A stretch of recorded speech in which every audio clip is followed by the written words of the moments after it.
अच्छा guys, white label VPN का जिसका इत्तेसाल पे थोड़ा इशू चल रहा है सर्वर का, तो अब इसमें सर्वर अपडेट किया है। तो मैं आपको बताता हूँ कि कैसे आपने करना है सेटिंग। ओके, वीपीएन ओपन करने सबसे पहले आप लोगों ने यहाँ से इस आईडी को कॉपी करना है। कॉपी करने के बाद इसको मिनिमाइज़ करो, सेटिंग में जाना है। सेटिंग में जाने के बाद ऐप्स में जाना है। ऐप्स में जाने के बाद तो इधर मैं वीपीएन सर्च करता हूँ वाइट लेवल और ये आ गया।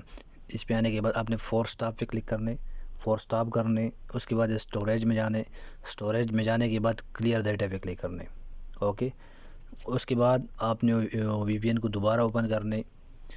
ओपन करने के बाद आप लोगों ने जो आईडी कॉपी किया था वो यहाँ पे पेस्ट करने। पेस्ट किया, इसको कनेक्ट करने, लेकिन डेटा के साथ कनेक्ट करने फर्स्ट टाइम, ताकि वीपीएन अपडेट हो जाए।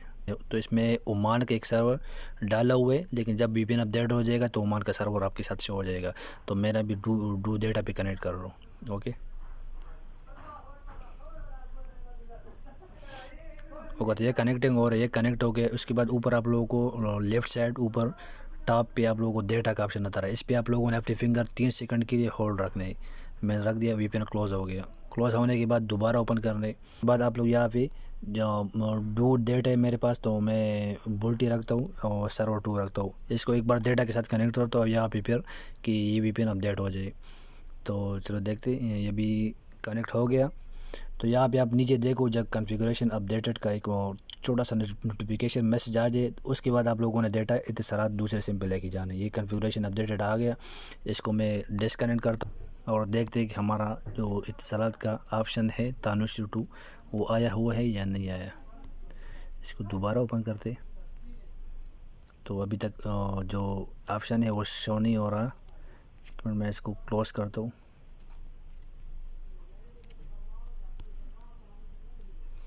ओके, तो अभी इसको चेक करते हैं। तो आप लोग यहाँ पे देख सकते हो हमारा जो Tajtradingllc का ऑप्शन है वो आया है, और यहाँ पे ओमान का जो सर्वर है आप देख सकते हो ओमान का, ये भी आया हुआ है।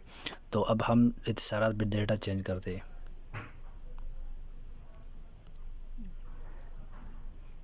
अब डेटा मैंने इत्तेसालात पे कन्वर्ट चेंज कर दिया। अब हमने वीपीएन को दोबारा ओपन करने, ओपन करने के बाद सेम से सेटिंग आप लोगों ने करना है Tajtradingllc जैसे आप लोगों को पहले से वीडियो में बताया था कि अगर कनेक्ट नहीं हो रहा तो फ्लाइट मोड ऑन ऑफ करने, बस वही दोबारा वही सेम प्रोसीजर आप लोगों ने फॉलो करना है। अब मैं इसको आप लोगों के सामने कनेक्ट भी कर दूँ 81। तो यहाँ पे आप लोग देख सकते हो वीपीएन कनेक्ट नहीं हो रहा। तो फिर से आप फ्लाइट मोड ऑन ऑफ अब अगेन चेक करते हैं। आप लोग यहाँ पे देख सकते हो ये कनेक्ट हो गया। तो इसी तरह आप लोगों ने ऐसे जैसे मैंने वीडियो में बताया इसको फॉलो करना है और ये वीपीएन कनेक्ट हो जाएगा। Thank you guys for watching.